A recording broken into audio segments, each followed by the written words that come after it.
You did everything right.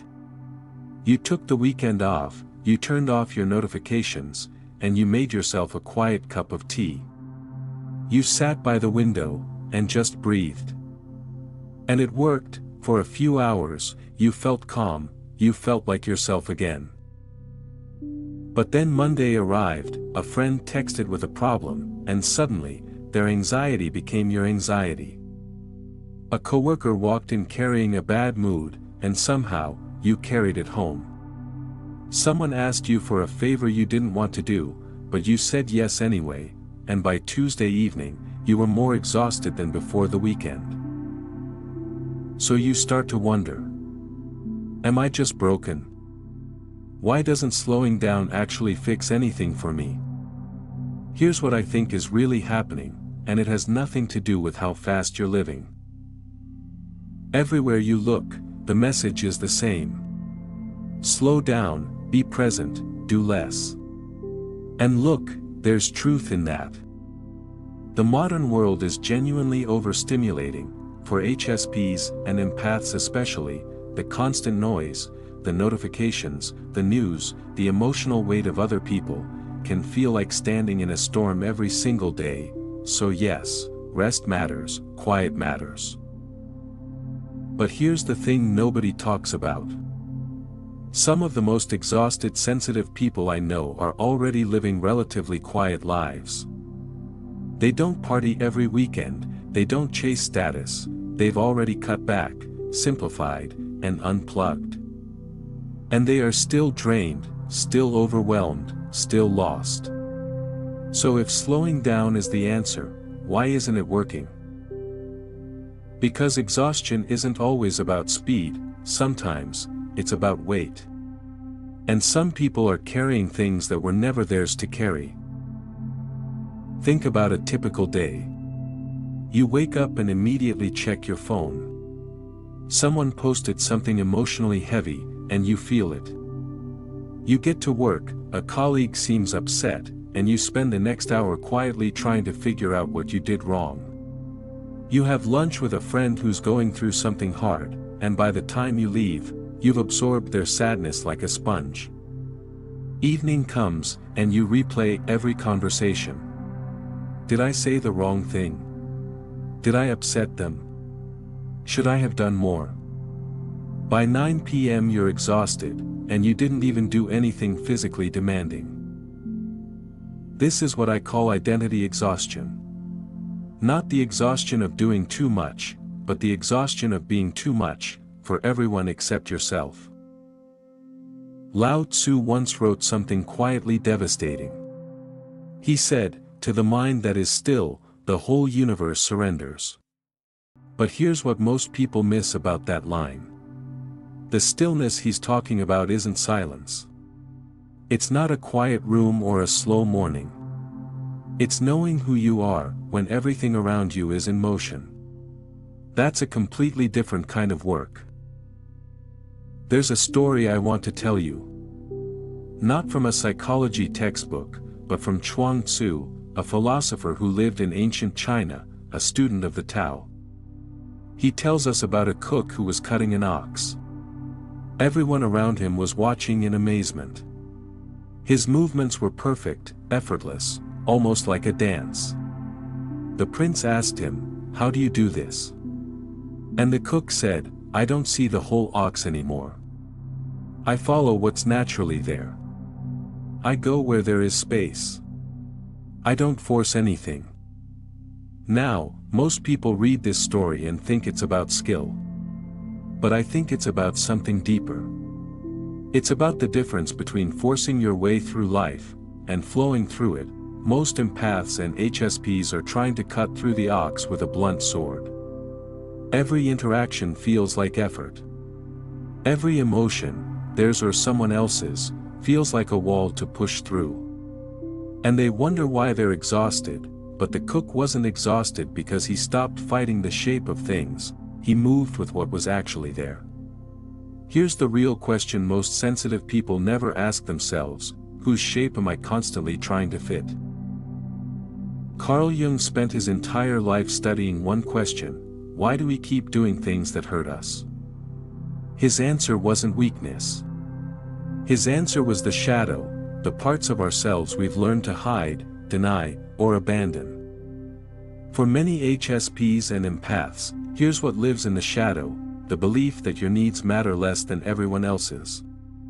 The fear that if you stop being available, people will leave.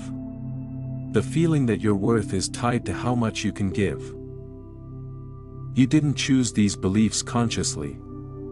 Most sensitive people learn them very early, in families where love felt conditional, where conflict felt dangerous, where being too much got you punished. So you became a master at reading the room. You learned to sense tension before it became an argument. You learned to smooth things over before anyone got hurt. You became, in Jung's words, a persona, a mask worn so long it started to feel like a face. And the tragedy? No amount of slow living dissolves a mask. You can sit in a forest for a month, and still come home people-pleasing, still come home absorbing, still come home exhausted. Because the pattern isn't in your schedule, it's in your nervous system. It's in the story you've been telling yourself about who you have to be. Here's something Lao Tzu would probably find very funny about the modern slow living movement. People have turned slowness into another thing to achieve. Now they're anxious about meditating correctly, journaling consistently, healing on schedule, and being mindful in the right way. They replaced hustle culture with wellness culture, and the nervous system stayed just as exhausted. This is what Jung called enantiodromia: when something gets pushed so far in one direction, it secretly becomes its opposite. You tried to slow down so hard, you created a new kind of pressure. The ego didn't disappear, it just changed its outfit. Real stillness, the kind Lao Tzu was actually talking about, doesn't feel like effort. It feels like dropping something heavy, something you forgot you were holding. Not a slower life, a truer one. There is a difference. Some sensitive people genuinely thrive in quiet, slow environments. But some HSPs love cities, love creating, and love fast-moving projects.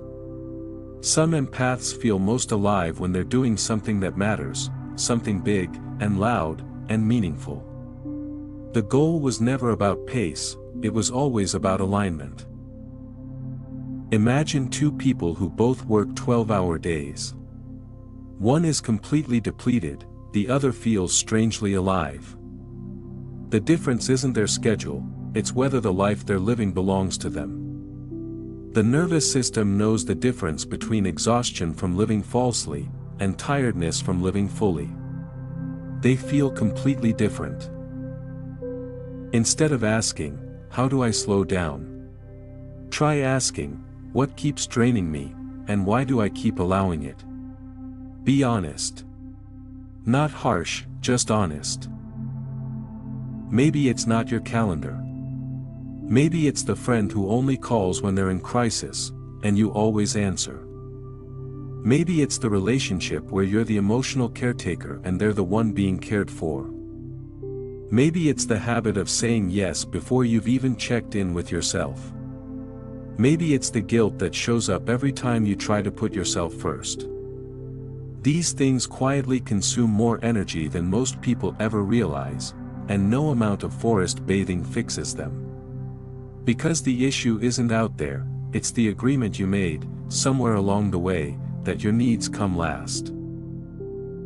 Chuang Tzu tells another small story. A butterfly dreams it is a man. The man wakes up and wonders, am I a man dreaming I'm a butterfly? Or a butterfly dreaming I'm a man?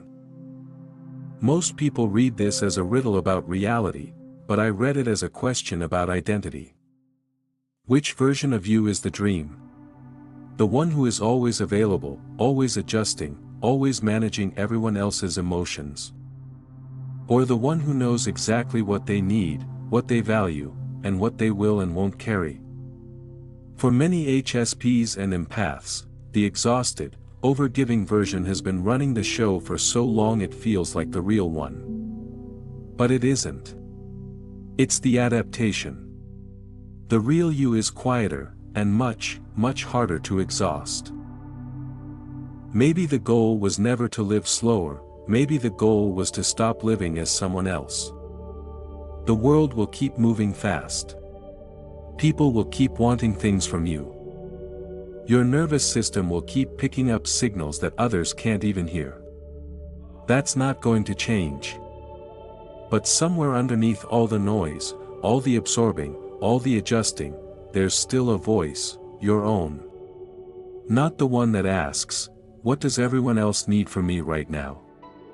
But the one that says, this is what's true for me. Lao Tzu said the Tao that can be named is not the eternal Tao, and I think your truest self is something like that. It can't be scheduled, it can't be optimized, it can't be found by going slower or faster.